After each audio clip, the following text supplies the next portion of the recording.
Hi, all. Michael here. Um, and I just want you all to know I'm not a Republican and I'm not a Democrat.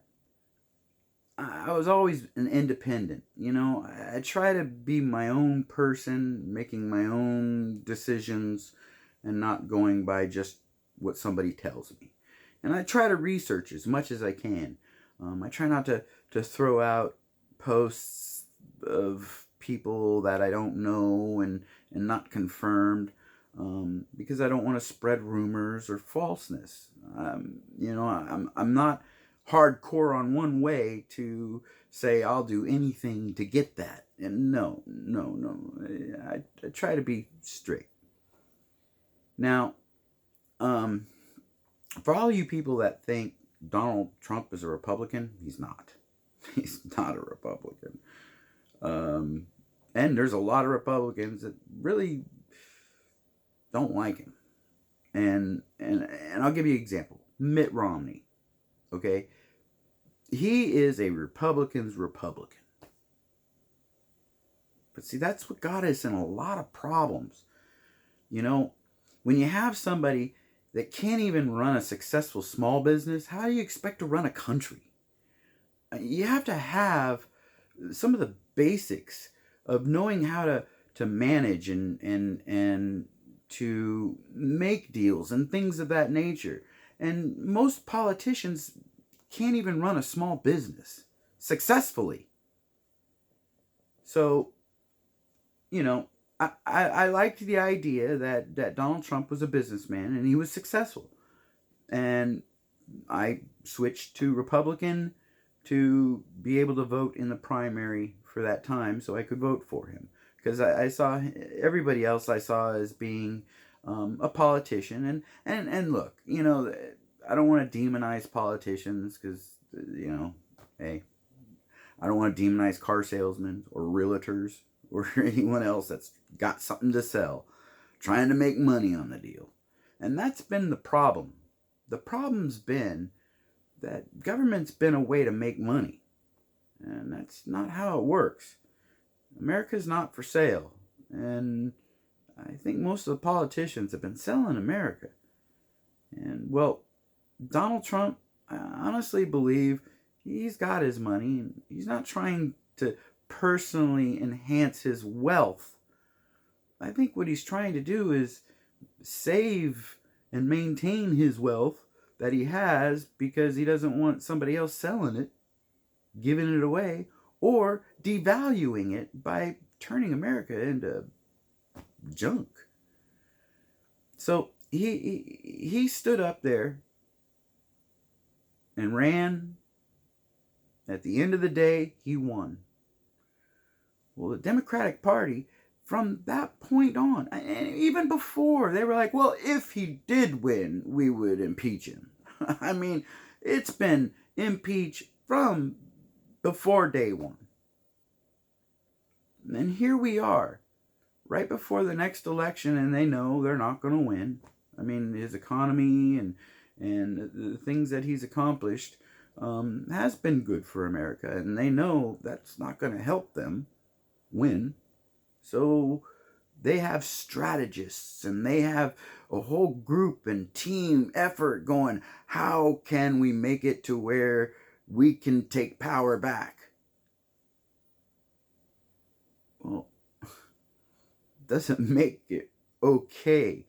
And for a lot of the people that are just, I'm Democratic, hey, look, I have friends that are Raiders fans. I have nothing against the Raiders, and I love them to death. Friends and family, wonderful. I'm glad you like the Raiders. Okay, but for year after year after year, they were losing and losing and losing, and anytime you brought up their name, man, it was a fight. I mean, they were ready to knuckle down because you don't make fun of their team. Well, I understand that concept and that they're a fan. Woohoo! Well, I also see that in politics, where I'm a Democrat. You don't make fun of my team. I'll punch you in the mouth and blah, blah, blah. It doesn't matter. if it's right or wrong, or you just so we live in a very polarized and left or right. It's got to be left or right, left or right. Well, there's a lot of us in the middle that aren't really left or right. We just kind of want the world to settle down a bit. And what they're doing right here is going to destroy America. The Democrats they say cut off your nose to spite your face, or if they actually get to the point to where they can impeach Trump, from here on out, we're dust. We're dust. All it means is whoever has the majority power is going to maintain power, and if the minority is the Republican, chances are we will never have another Republican president. That's not how it's supposed to work.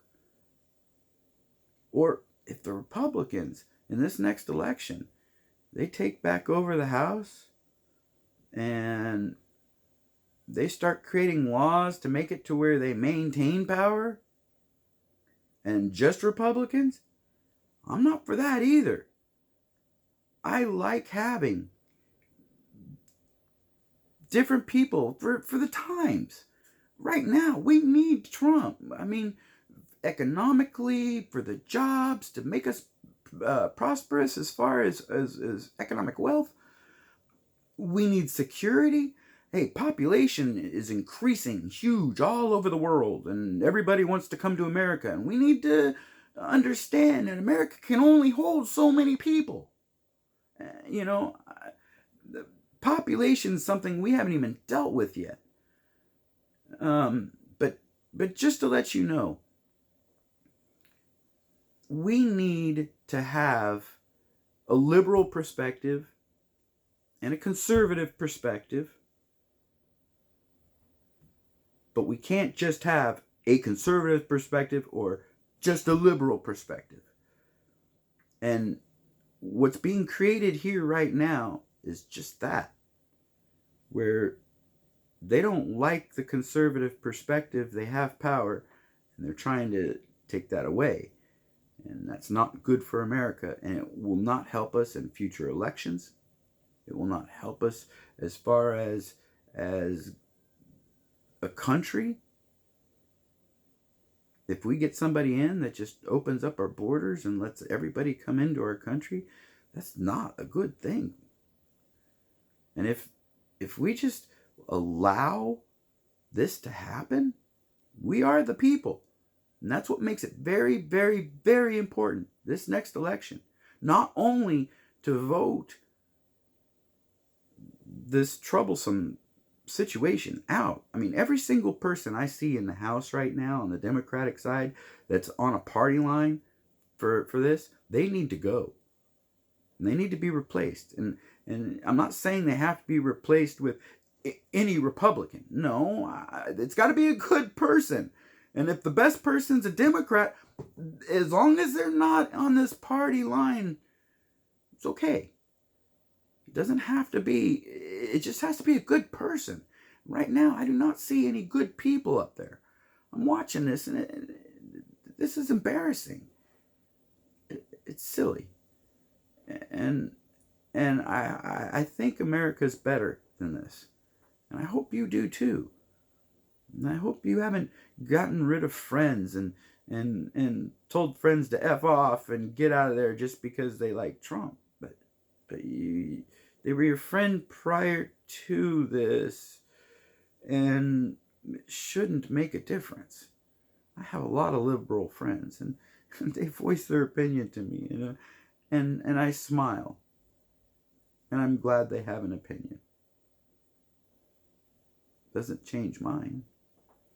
And I try to talk to them, but every time I try talking to them, the volume goes up, the veins start coming out of their heads, and I'm like, all right, I'm good. It's okay. I guess I'm asking, Christmas is coming. Be decent to each other. Be nice to each other. hopefully this is going to end soon. Hopefully we're going to have an election, and he's going to win again, and hopefully we'll be able to get better people in the House of Representatives. And I have to hand it to Lindsey Graham and the Senate. I mean, for the most part, I really enjoyed watching that, and I thought, there were a lot of good points brought up, and Mr. Horowitz, I thought, did a really good job. And it's not like I'm rooting for Trump to be a winner, and we'll get one on the dim. I'm not about that. I'm about truth and how to make us better, how to make our country better. And I hope you are too. And when you see stuff that, FISA applications and lying on renewals, and you could definitely see there's a bias. I mean, come on, there's a bias. And Horowitz, though, says, look, that's not for me to decide. You read this. You tell me what you determine, because we don't have any evidence of bias. And let's face it, evidence of bias is somebody saying, yes, I did it because I'm biased. How many people are going to admit to that? Right? They did find some text messages, but even if you ask those people who you obviously see are biased, if you ask them, are you biased? They're going to say no. So what I'm saying is we need to be smart. See it for what it is. Hopefully we can stop it from happening in the future. And like I said, Christmas is coming up. Merry Christmas to y'all. Be kind to one another. I'm sure I'll see you again soon.